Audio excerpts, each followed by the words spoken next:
Dieu de lumière élevé dans les cieux, rempli de grâce et de paix,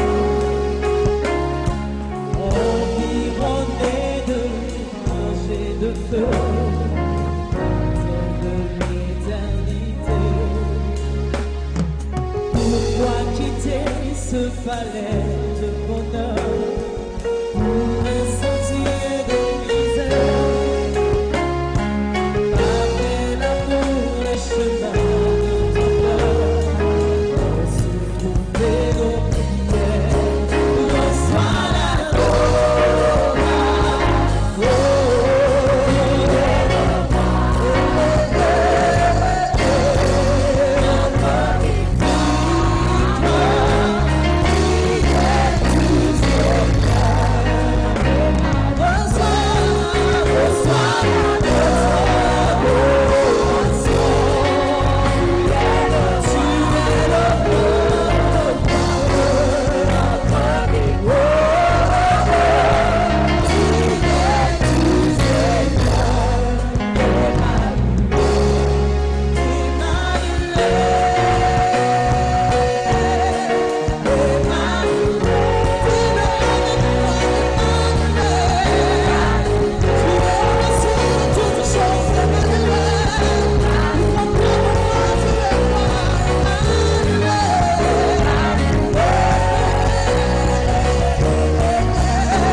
Que tout le monde se tienne debout. Jésus, Jésus, Jésus, Jésus, Jésus,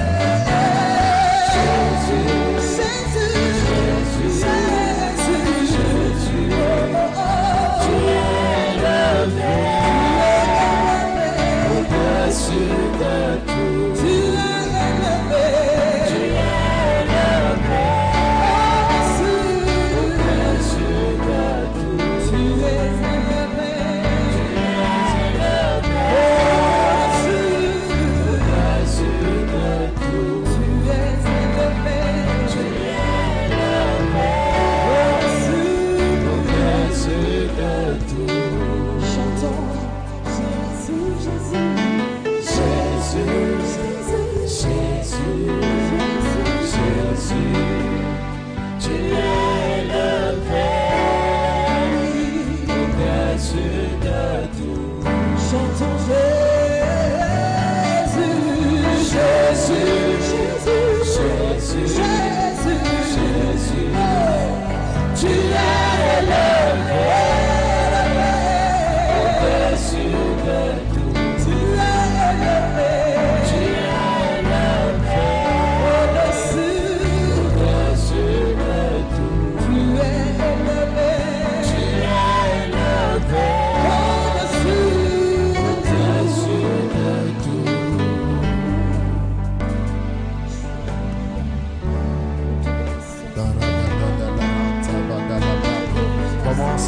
lever, commence à prier. Commence à parler à ton Dieu, commence à prier, commence à le magnifier. Parle à ton Dieu, parle à ton Dieu. Alagada, lagada, la rada, bada, la rosso. Alagada, la rede, la grasa, alagada, la rede, libila. Shadada, lagada, la rosso. Para la wosa, la brisa, alagada, la re. Le brasa, da bacada, da lagado, rodo, dobolo. Le brescio di bila, da dilo, cabita, la rianta, la raga. Le braga, da la rosso, brada, da la reggae de belosa. Le bada, la gado, shada, bada, la gado, do, landa, laga. Le braga de sorida, bada, la gado, sada, baga, da la ra. Le brasanda, ragado, shada, bada, la gada, la ro. La braso, ti branti, di bila. Le braga, da ratina, la gado, sorata, la gada, laga. Le brashanta, da barosa, da bada, la gada, bare.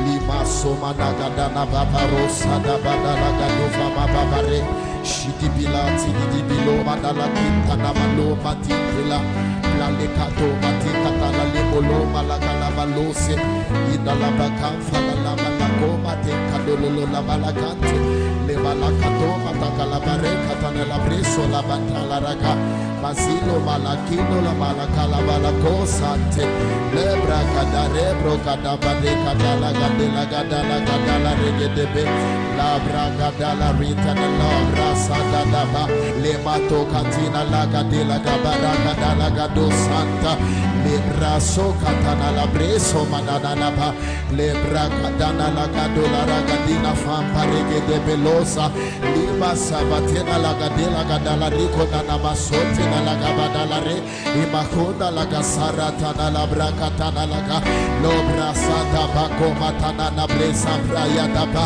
le brada baba bako satana la gadula ragada la gadala ga le braga dana la rin the law brasanta la braga da ragada rabadula ragada daba ragada na malagonda sabra le braga tena la braso brantana na ba lo braga da bala ko sempre fatina Fabre Santana Nakofante, Limato Matiti Binana Nagatidi di Loka Babatidi di Labana Raga, Lemana la Raga dosadala, Liraga di Falariga da Liga da Laga da la Somaradaba, La Braga da Sonda la Laga, Le Braga de Manamazo Badidi Bila, Librusa da Baga da Nalaga dosa, Libra Zababa, Lokandala Labadosa Nanavala Vandala, Fiso, Mafisa, Fasita Nana, Libo, Katia, Mato, Matifara, La Bandala Raga, Tolerate in the La,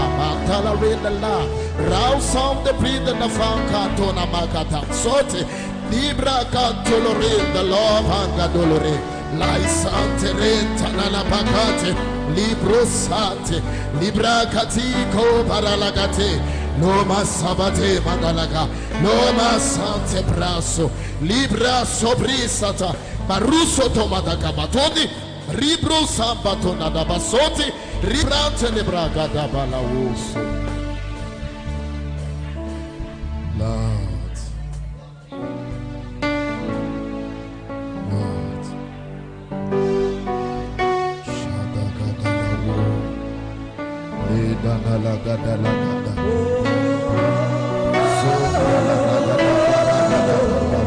Je crie à toi.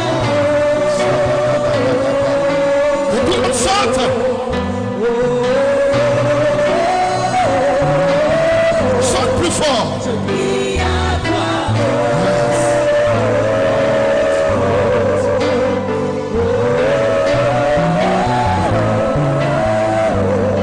Je crie à toi.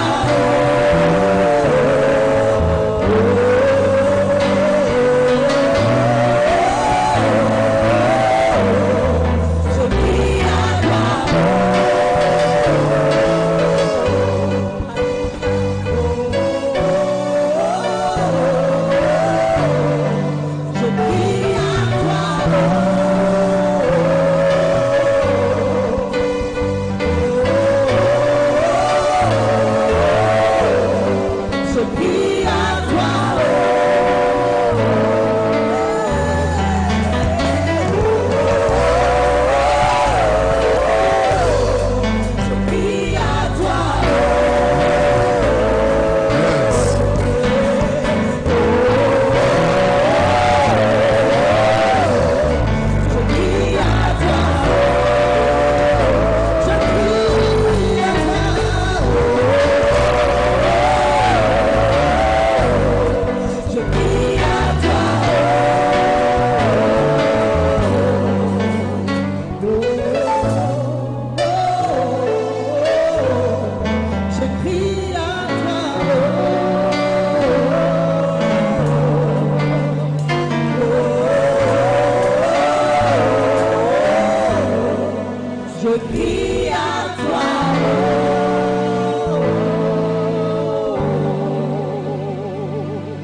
Tu peux acclamer très fortement le roi.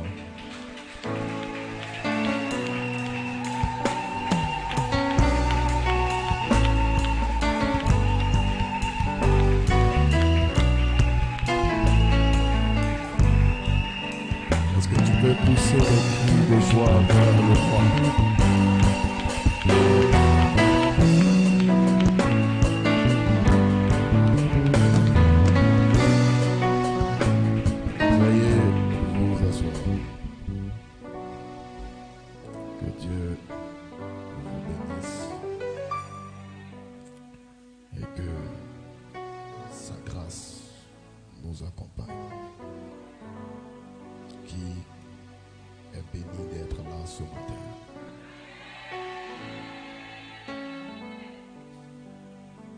Alléluia. Prenons nos Bibles en Jean le chapitre 19.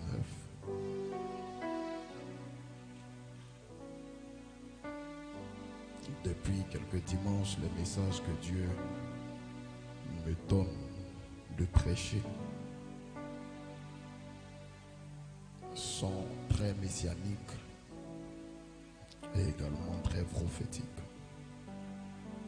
Jean chapitre 19 à partir du verset 17.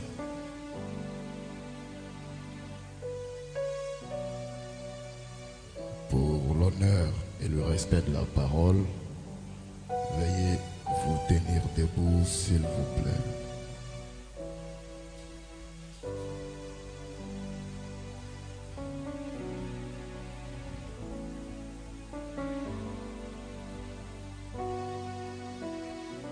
Vas-y, fils.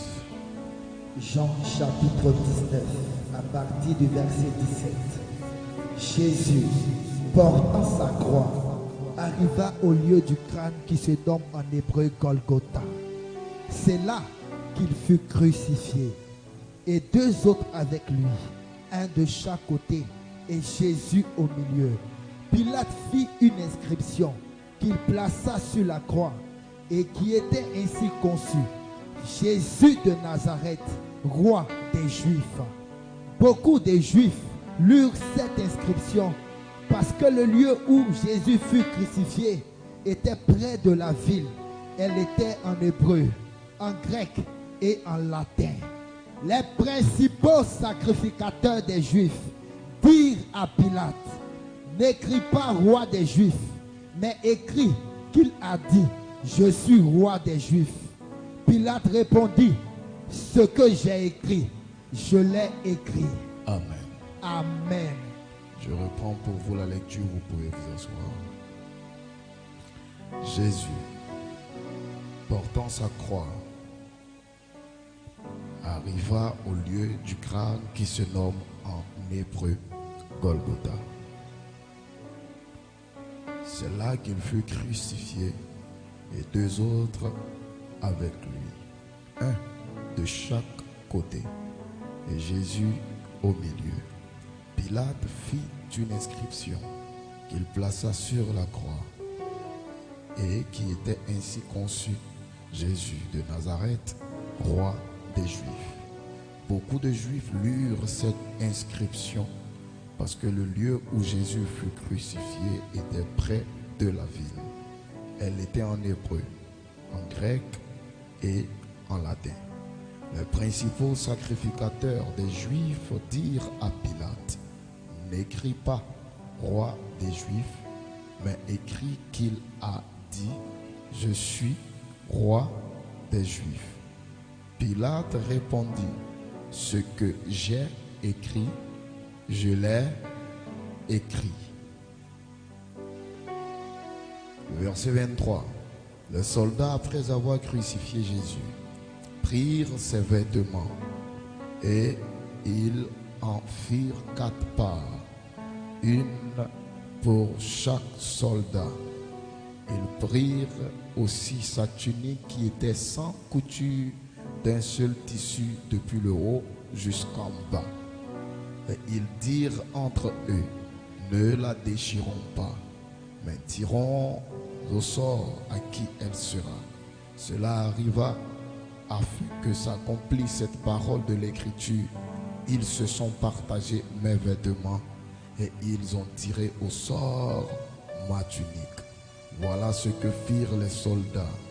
Près de la croix de Jésus se tenait sa mère, la sœur et la sœur de sa mère, Marie, femme de Clopas, et Marie de Magdala. Jésus, voyant sa mère et auprès d'elle le disciple qu'il aimait, dit à sa mère, femme, voilà ton fils. Puis il dit au disciple, voilà ta mère. Et dès ce moment, le disciple l'a pris chez lui. Le verset 28. Après cela, Jésus savait que tout était déjà consommé, dit, afin que l'écriture fût accomplie, j'ai soif.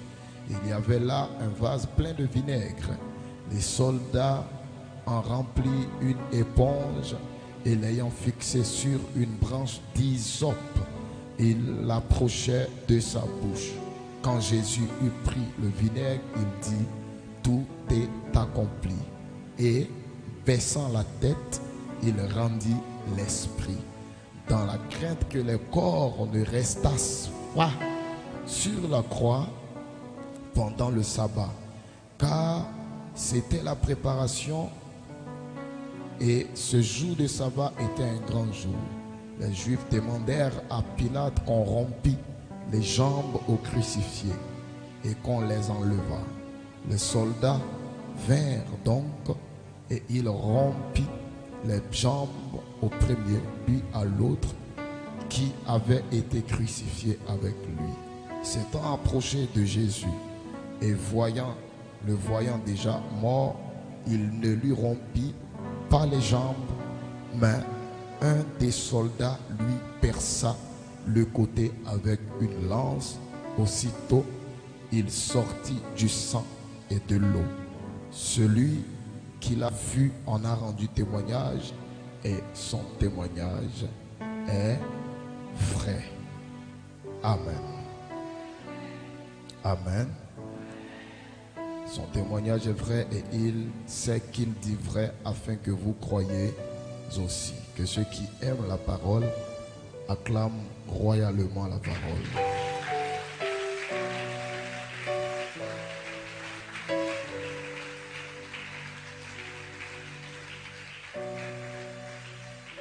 Que Dieu bénisse sa parole. Fermez les yeux, je prie. Seigneur, merci pour ta parole. Viens disposer toutes choses, viens conduire toutes choses, viens nous parler au travers des Saintes Écritures. Et merci pour ce message que tu nous donnes ce matin. Au nom de Jésus, Amen. Que Dieu vous bénisse. Demande à ton voisin s'il va bien. Alléluia. Aujourd'hui, c'est le 14 février. Beaucoup ne sont pas venus à l'église. Plein sont allés au bord de l'eau. Alléluia. Je sais. Plein sont allés au bord de l'eau. Mais prions qu'ils reviennent sains et saufs. Alléluia. Que Dieu leur pardonne leurs péchés. Dites Amen.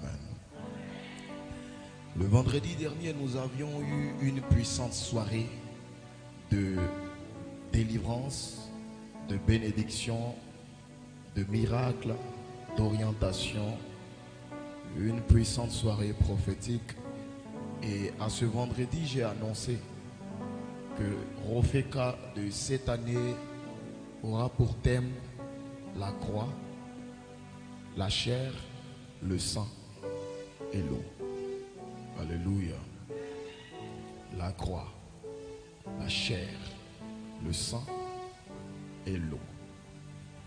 Alléluia.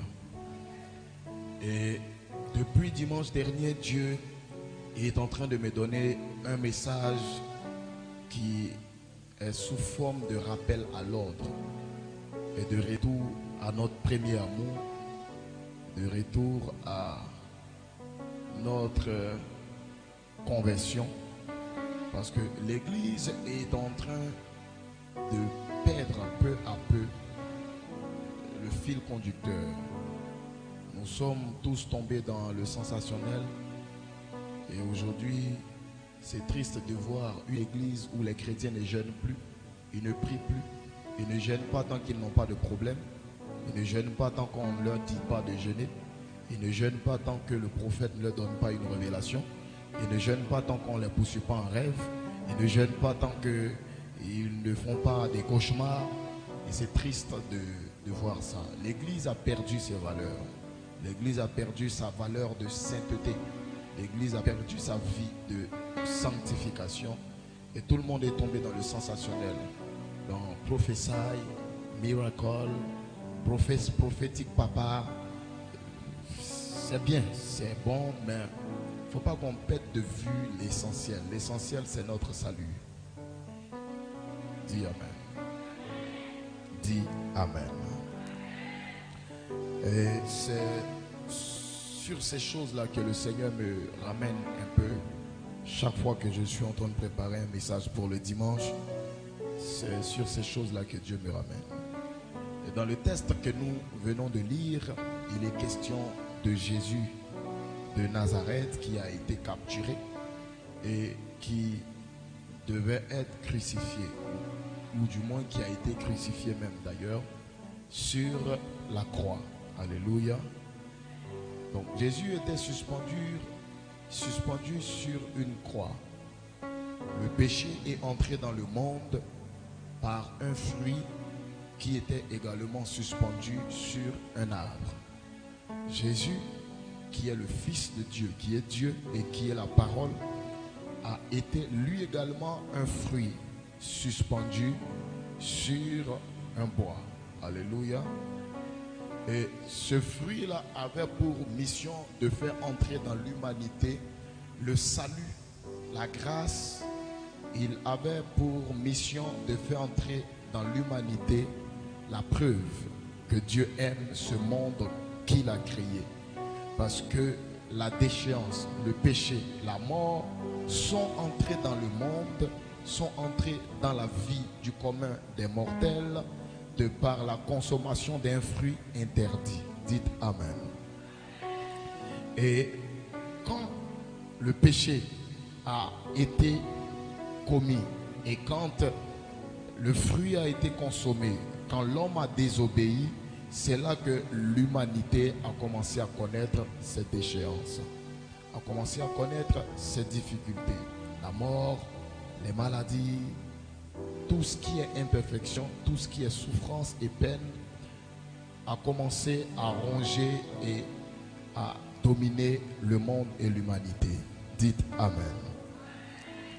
Dieu, dans son amour, a tenté de ramener l'homme dans sa voie au travers des prophètes comme Moïse, au travers des hommes intègres comme Noé, au travers des hommes comme David, des hommes comme Abraham. Dieu a utilisé dans toutes les dispensations des hommes pour ramener le cœur des hommes vers lui. Dites Amen. Mais c'est sans ignorer que dans toutes les dispensations, dans tous les temps, il y avait un principe qui était le principe sur lequel Dieu était parti avec le peuple de Dieu. Ce principe-là, c'était le principe de la sacrificature selon l'ordre d'Aaron. Alléluia. Et dans le principe de la sacrificature selon l'ordre d'Aaron, la sacrificature était confiée aux Lévites, les fils de la tribu de Lévi. Et c'est eux qui devaient assurer cette tâche-là. Mais dans la façon dont Dieu a configuré les choses, les péchés n'étaient pas pardonnés, mais ils étaient couverts. Parce qu'on parlait d'expiation de péché. Donc de couverture de péché. Donc les péchés n'étaient pas effacés. Ils existaient, mais il fallait les couvrir. Donc le sang du bouc venait couvrir les péchés des hommes. Et comment les hommes se faisaient pardonner leurs péchés? Ils mettaient la main sur un bouc. Ils confessaient tous leurs péchés sur ce bouc-là.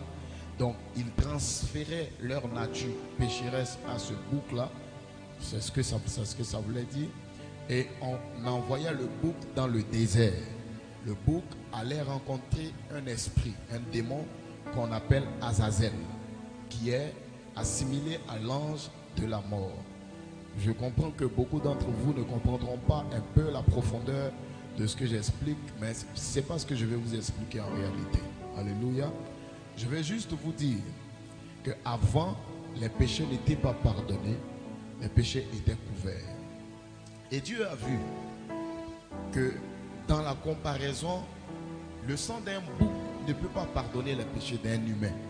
Surtout que dans l'ordre des choses, le règne divin est le règne qui est juste au-dessus du règne humain. Alléluia. Alléluia. Et voilà pourquoi dans le livre de Psaume 8, la Bible dit: qu'est l'homme, qu'est le fils de l'homme, pour que tu prêtes attention à lui. Tu l'as fait de peu inférieur à Dieu. Alléluia. Donc l'homme est un petit Dieu. Mais un jour nous aurons l'occasion de parler de ça. L'homme est un petit Dieu. Alléluia.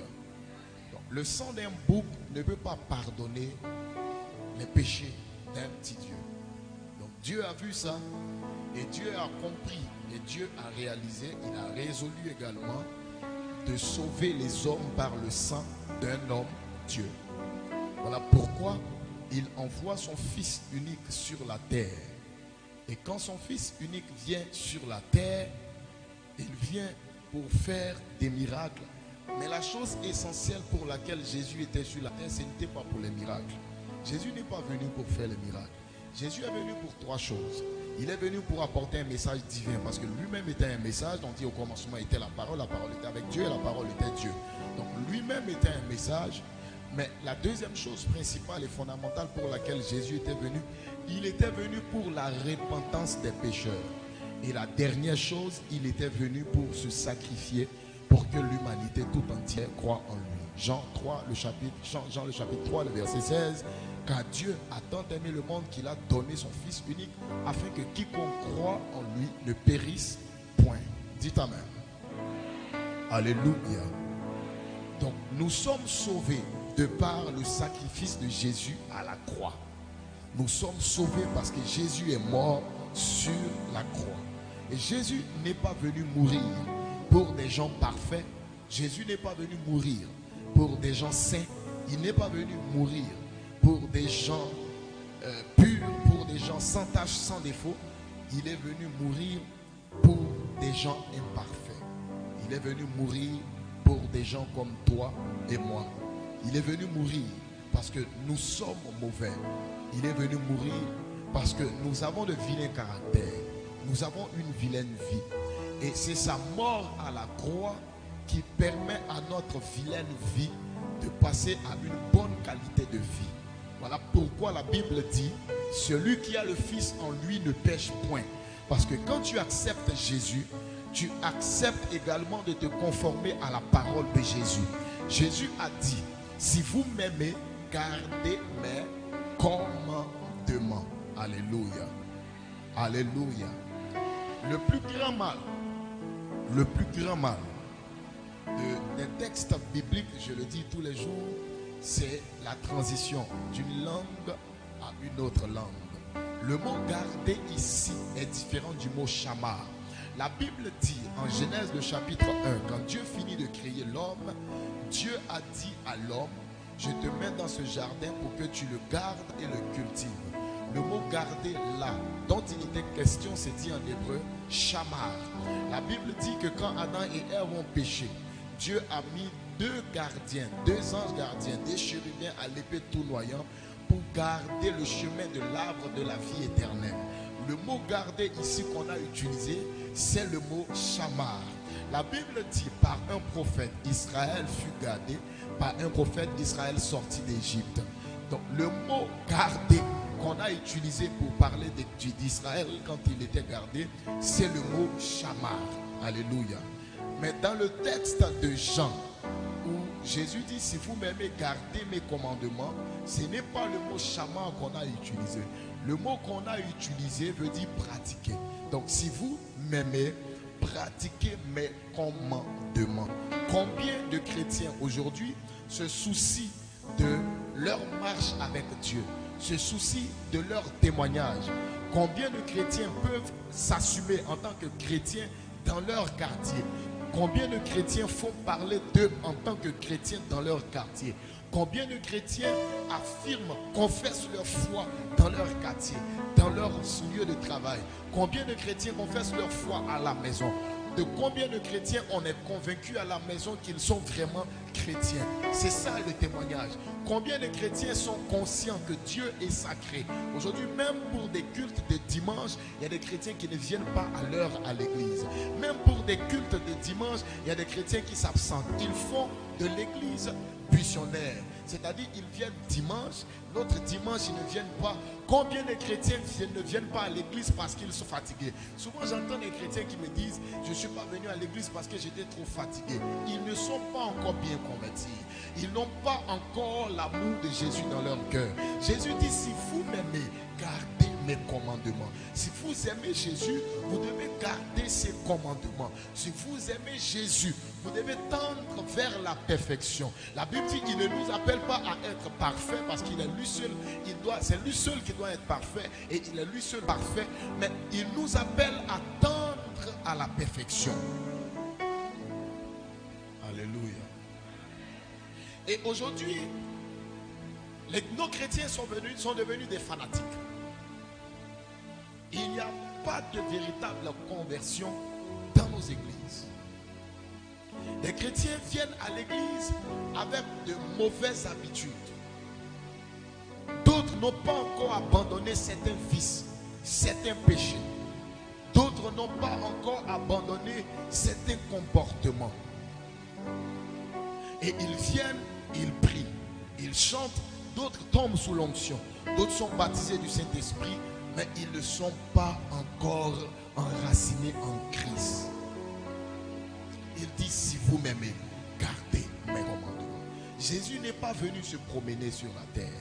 Jésus n'est pas venu faire du spectacle en mourant et en ressuscitant 3 jours après sa mort. Il n'est pas venu pour faire un one-man show. Non, il est venu pour que toi et moi soyons sauvés. Et pour être sauvés, nous devons nous accrocher à lui. Pour être sauvés, nous devons marcher conformément à sa parole. La Bible dit, si vous savez ces choses, vous êtes heureux, pourvu que vous les pratiquiez. C'est dans la pratique qu'on trouve la joie d'être chrétien. C'est dans la pratique de la parole de Dieu qu'on trouve la joie d'être enfant de Dieu, la joie d'appartenir au royaume et à la famille de Dieu. C'est en pratiquant la parole, c'est en nous comportant comme Christ que nous trouvons notre satisfaction. Combien de chrétiens se soucient de leur marche avec Dieu? Est-ce que tu t'es déjà posé la question? À quel stade de ma vie suis-je avec le Seigneur? Est-ce que tu t'es déjà posé la question? À quel niveau de ma marche chrétienne suis-je avec le Seigneur? C'est ce genre de question que doit se poser le chrétien de temps en temps. C'est ce genre de questions que l'église doit se poser au lieu de courir après une onction de mariage, au lieu de courir après les voyages. Tant que tu cours après les voyages et que tu oublies l'essentiel, laisse-moi te dire, tu es en train de partir loin de ce que Dieu attend de toi. Amen. Alléluia. Nous devons revoir nos vies.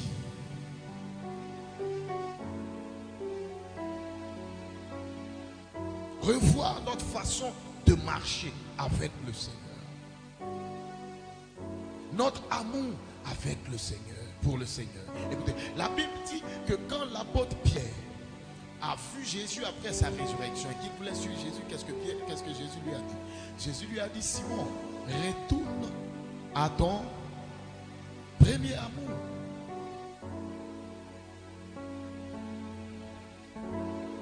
Parce que juste après la mort de Jésus, Simon est retourné à la pêche. Il a carrément abandonné, oublié toutes les paroles que Christ lui avait données.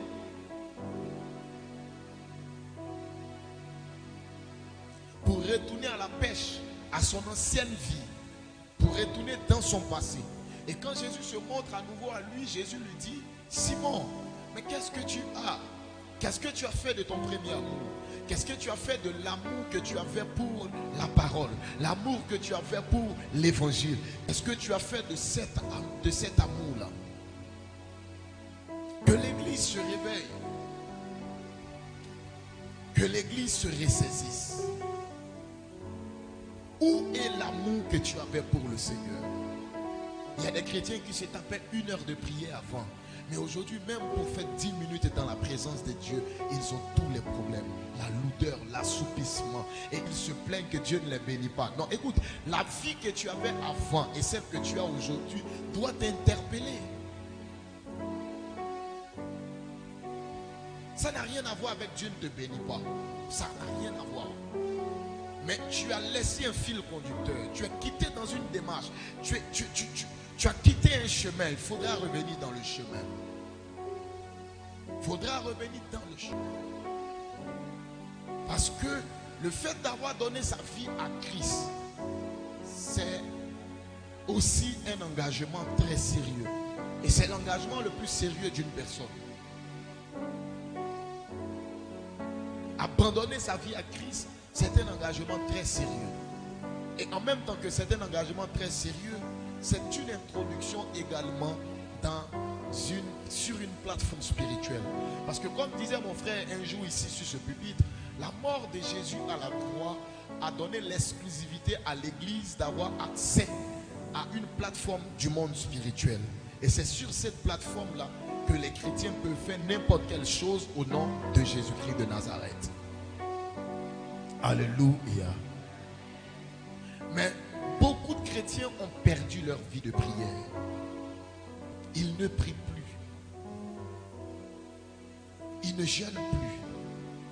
Et le seul prétexte que certains ont trouvé, ils ont l'ulcère. En plus, tu manges une maladie. Beaucoup sont loin de Dieu. Beaucoup sont loin du Seigneur. Plein ont abandonné leur vie de consécration. Plein ne sont plus consacrés au Seigneur. Plein n'ont même pas peur de pécher. Il y a des gens qui ne viennent pas à l'église dimanche parce que la veille, ils sont allés boire au bar. Pourtant, ils sont chrétiens. Enfin, ils disent qu'ils sont chrétiens. Qu'est-ce que tu fais de ta marche avec Dieu? Beaucoup d'entre vous sont assis là, sont morts spirituellement. Ils respirent physiquement. Parce que la prière, c'est la respiration de l'esprit. C'est pourquoi l'apôtre Paul dit aux Thessaloniciens, il dit, priez sans cesse. Parce que pour que l'homme vive, il doit respirer sans cesse. Pour que ton esprit vive, tu dois prier sans cesse. Beaucoup d'entre vous ont arrêté de respirer parce qu'ils ne prient plus. Ils sont tombés dans la facilité. Alors chez tel prophète, il est loin. Il est loin, c'est vrai. Mais il est loin parce qu'il prie. Parce qu'il a une vie de consécration. Et toi, tu es quoi? Lui, il est loin et toi, tu es quoi? Nous sommes loin de Dieu. Et nous comptons sur les onctions des prophètes. C'est bien de compter sur les onctions des prophètes.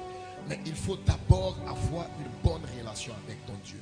Et la bonne relation inclut le fait d'être pur, d'avoir une vie de sainteté, une vie de sanctification, inclut d'avoir une vie de prière, une vie de consécration.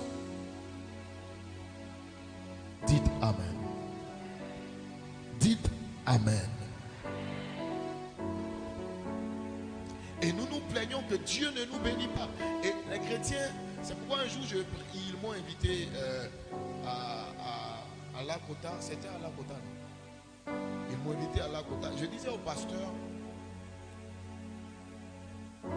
une chose est beaucoup triste aujourd'hui. Nous n'assistons plus aux conversions. Dans les années 90, 80, on assistait aux conversions. Mais aujourd'hui, il n'y a plus de conversion dans nos églises. Les églises ne se remplissent pas de païens. Les églises se remplissent de chrétiens. Ce ne sont pas des gens qui se convertissent. C'est des chrétiens d'autres communautés, de certaines communautés, qui migrent vers d'autres communautés.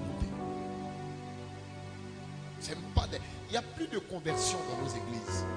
C'est les chrétiens frustrés d'une communauté qui vont vers une autre communauté où, d'après eux, ils se sentiraient bien. Et quand là-bas, on les frustre, ils changent de communauté et ils vont vers d'autres communautés. Mais remarquez bien que ces chrétiens qui se promènent de communauté en communauté sont des chrétiens à la recherche de miracles. Quand ils n'obtiennent pas leur miracle dans une communauté, ils vont dans une autre communauté où il n'y a que des miracles. Et quand ils ont fini d'avoir leur miracle dans cette communauté, ils changent de communauté pour aller dans une autre communauté où ils ont besoin de quelque chose. Ce n'est pas ça la conversion. La conversion, c'est Jésus. C'est Jésus qu'il faut avoir dans le cœur.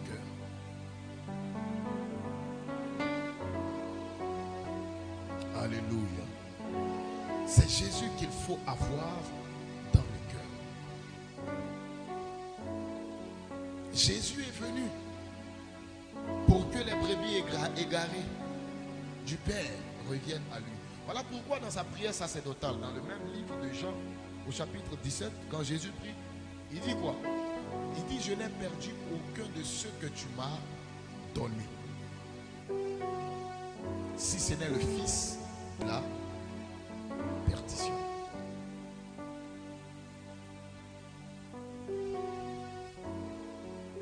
Demande à ton voisin, à quel niveau de ta marche avec Dieu tu es?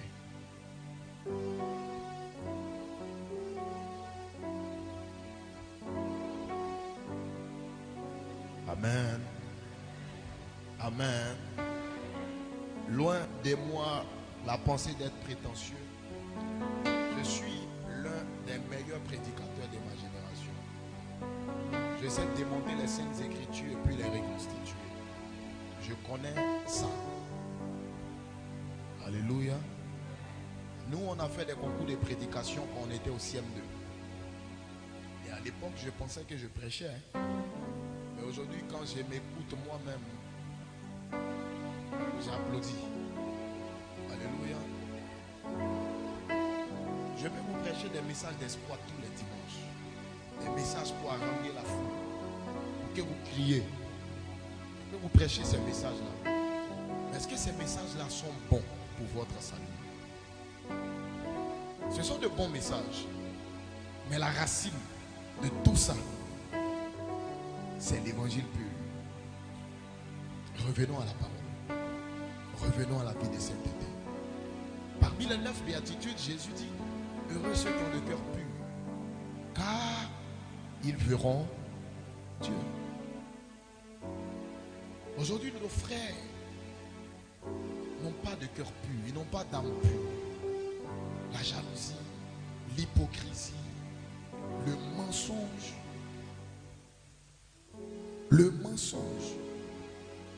l'orgueil.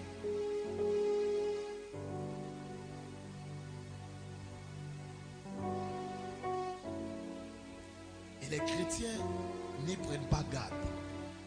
Parce qu'aujourd'hui, nous sommes devenus légers dans nos messages. Aujourd'hui, nous n'interpellons plus l'Église sur sa vie de sanctification. Nous n'interpellons plus l'Église sur sa vie de consécration. Alléluia.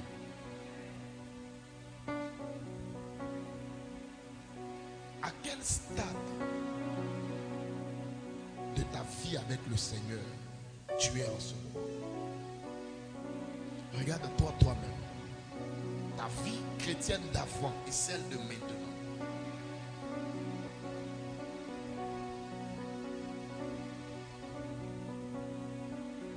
Aujourd'hui, un enfant de Dieu peut se taper une veillée sur les réseaux sociaux sans avoir sommeil, sans être applaudi. Mais il aura du mal à se taper une prière de minuit à 1 heure. Juste 1 heure. Un chrétien peut regarder la télévision toute la journée sans se fatiguer. il ne peut pas lire sa Bible juste 15 minutes. Qui a lu sa Bible ce matin avant de venir à l'église? Qui a lu sa Bible ce matin avant de venir à l'église? Personne. Personne. Pourtant, ce n'est pas bien. Un bon enfant de Dieu, quand il se réveille le matin, la première des choses qu'il a à faire, c'est de prier. Après avoir prié, c'est d'ouvrir la parole de Dieu. C'est la deuxième chose à faire après la prière. Alléluia.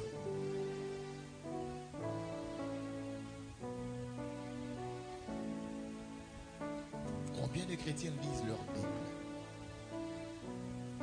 Vous avez des Bibles dans vos téléphones. Souvent l'application Bible est à côté de l'application Facebook et WhatsApp. Mais vous êtes toujours les premiers à sauter sur Facebook ou WhatsApp. Vous ne sautez jamais sur votre application Bible. Quelle église sommes-nous devenus?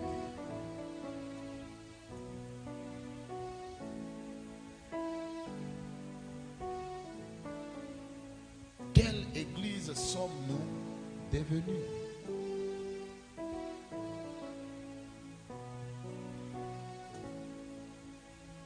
Des chrétiens qui n'ont plus peur de pécher. Ça ne leur dit rien. Et non seulement ils n'ont pas peur de pécher, mais quand ils finissent de commettre le péché en question, ils n'ont même pas le réflexe de se repentir.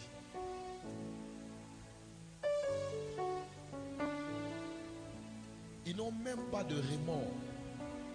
Alors qu'avant, quand tu te convertissais, quand tu péchais, tu avais des remords. Mais aujourd'hui, la conscience de la repentance a été anesthésiée. Les chrétiens pêchent sans remords. Ils commettent l'adultère, l'impudicité, le mensonge, le vol. Et ils ont la haine dans leur cœur. Ça ne leur dit rien. Et ils sont tellement habitués à leur péché que pour eux c'est devenu normal. C'est comme quelqu'un qui est habitué à mentir. Il est tellement habitué à mentir que finalement il croit lui-même à son propre mensonge. C'est-à-dire qu'il ment tellement avec vérité et avec sincérité.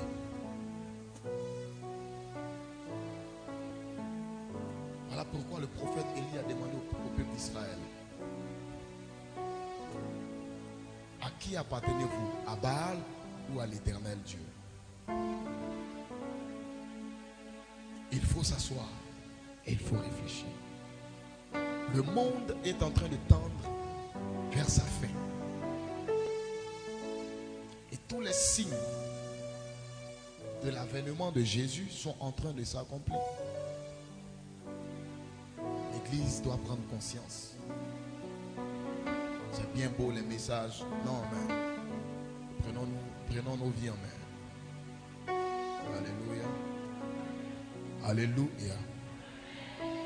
Vous voyez que je n'ai pas encore touché mon texte de base. Je n'ai pas encore touché Jean chapitre 19, le verset 17. Mais c'est juste que Dieu veut nous interpeller sur notre marche. Regarde ta vie d'avant. Regarde un peu dans ton rétroviseur. Regarde un peu dans ton rétroviseur. Alléluia. Alléluia. Regarde un peu ta vie d'avant.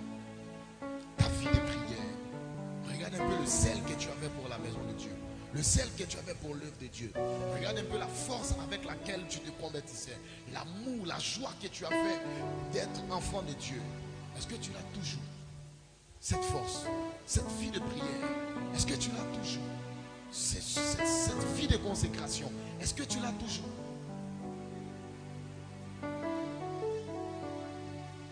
Où est parti ton premier amour? Et Jésus a été clair. Jésus dit à la fin, l'amour du plus grand nombre se refroidira. Et beaucoup ont leur amour qui s'est refroidi. Ils ont abandonné la prière.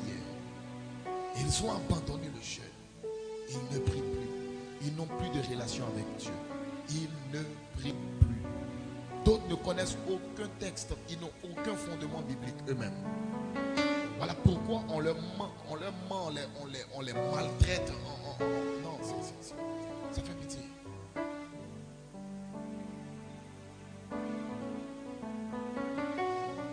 Alléluia. Alléluia. Il faut revenir à ton premier amour. Jésus t'aime. Tu peux encore bien faire.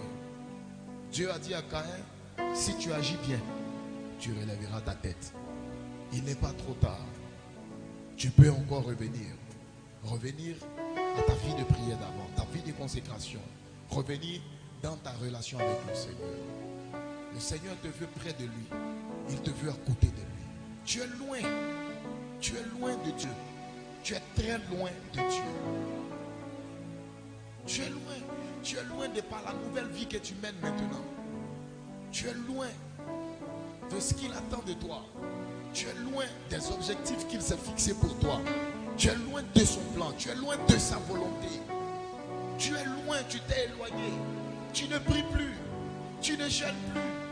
Tu grossis seulement. Et quand on te demande, tu dis tu as la paix du cœur. Tu as quelle paix du cœur?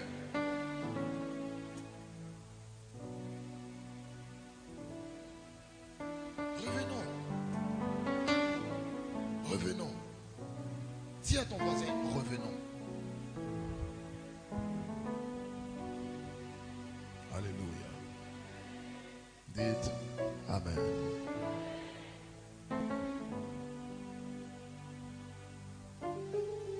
Revenons. C'est comme la parabole du fils prodigue. Il est parti. Il s'est éloigné de l'objectif que son père avait pour lui, du plan que le père avait conçu pour lui. Il est parti. Mais quand il a eu l'occasion de revenir, il est revenu. Et son père l'attendait. Son père l'a reçu. Le Seigneur nous attend toujours. Reviens à ta vie de prière. Aujourd'hui, il y a des gens pour prier, c'est difficile. Ils sont lourds. Ils sont lourds. Ils s'agenouillent. Et ils dorment.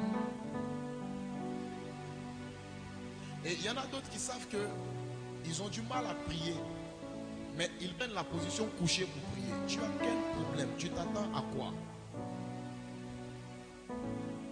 Comment tu peux te coucher pour prier? Non. La prière, le jeûne, la consécration, la sanctification. Aujourd'hui, l'homme a atteint ce niveau de spiritualité grâce à la vie de prière. Au CM2, moi, je priais 4 heures par jour. En 6e, je priais 12 heures par jour. Un jour, j'ai prié 19 heures de temps. J'ai prié de minuit à 19 heures.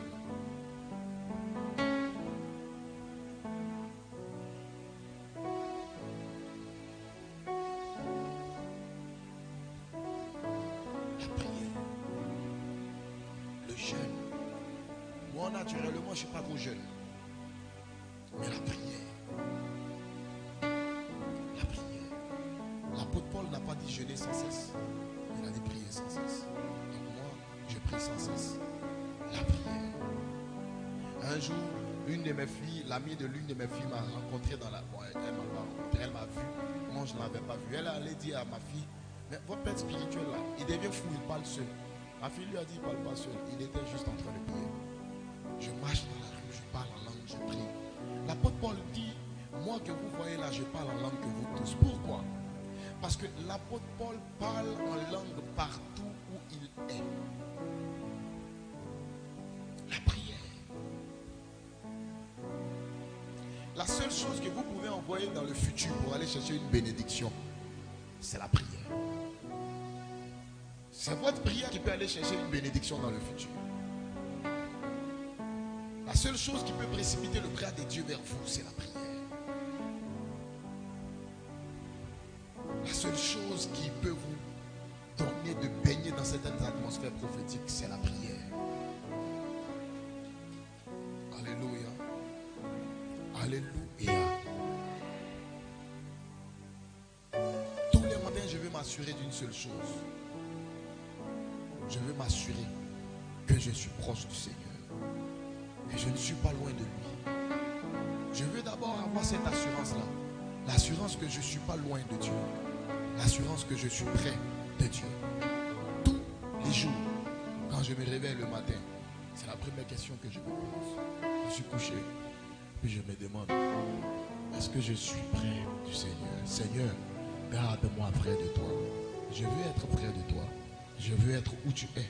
Je veux demeurer où tu es. Je veux être dans ta présence. Je veux être un homme de prière. Je veux être... C'est ça. Avoir une vie de prière, ce n'est pas prier longtemps. Avoir une vie de prière, c'est faire de la prière un style de vie. C'est ça, avoir une vie de prière. Faire de la prière un style de vie. Tu es en voiture, tu es en train de conduire, dès que tu as le réflexe, en même temps, tu commences à parler à Dieu. Oh Seigneur, merci. Que toute la gloire te revienne. Tu es occupé, tu fais des occupations. Dès que tes pensées se libèrent un peu, que tu te connectes. Oh, gloire à toi Seigneur, merci pour cette journée. C'est faire de la prière un style de vie. Une vie de prière, c'est une vie qui prie.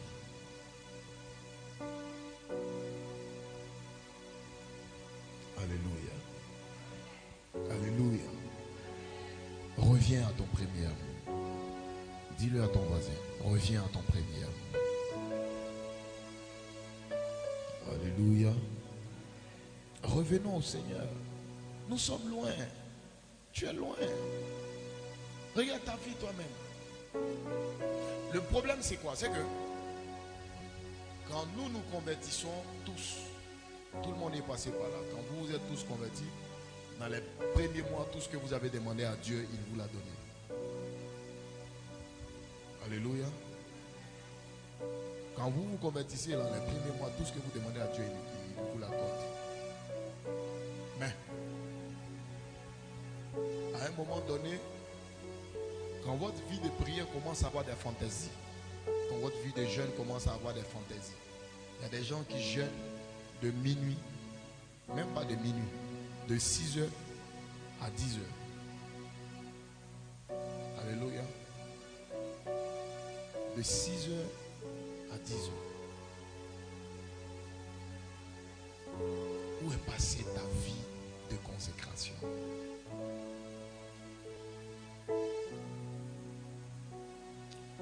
Nous, on a fait des jeunes qui ont failli nous tuer.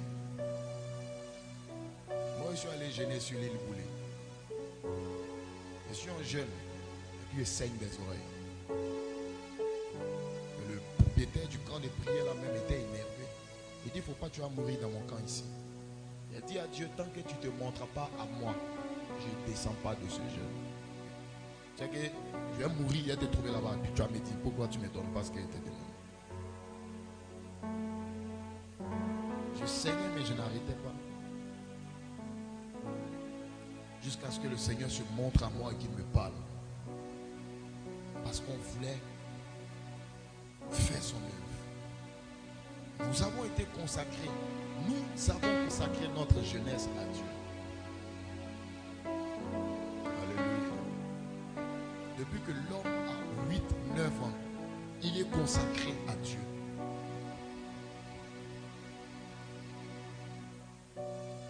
Consacré à Dieu.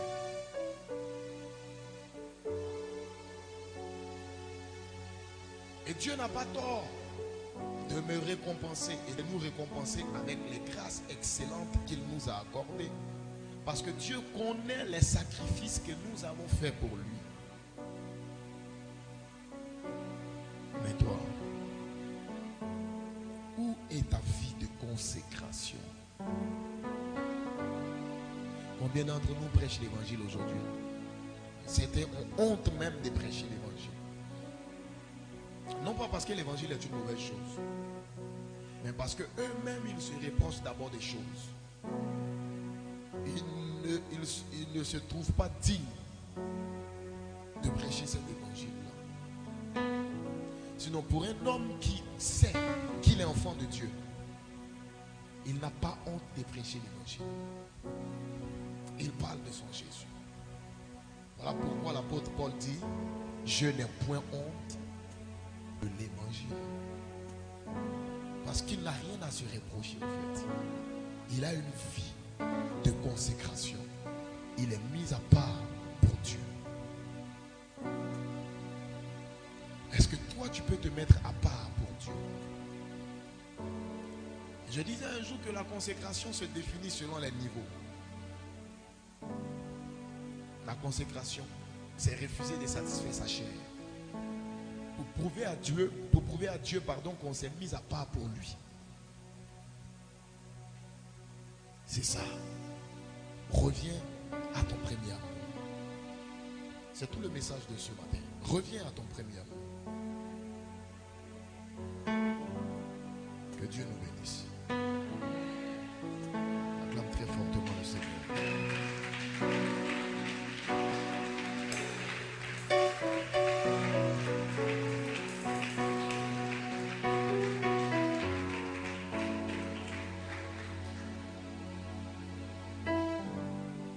La Bible dit, si donc le Fils vous affranchit, vous serez réellement libre.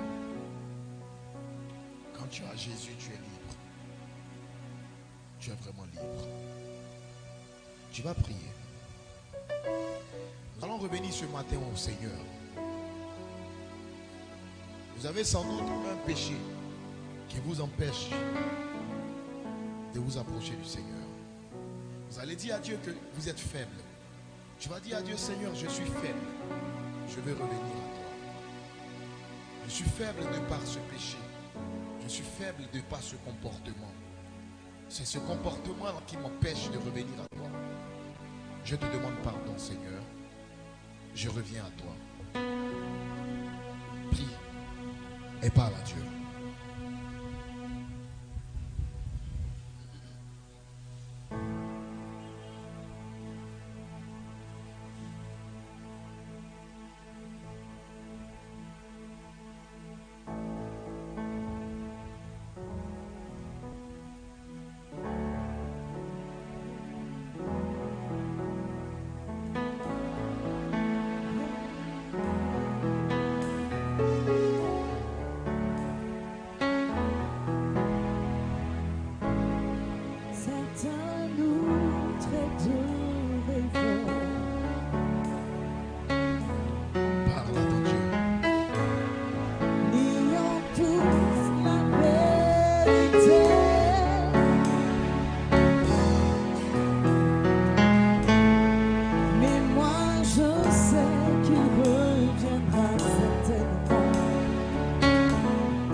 Nous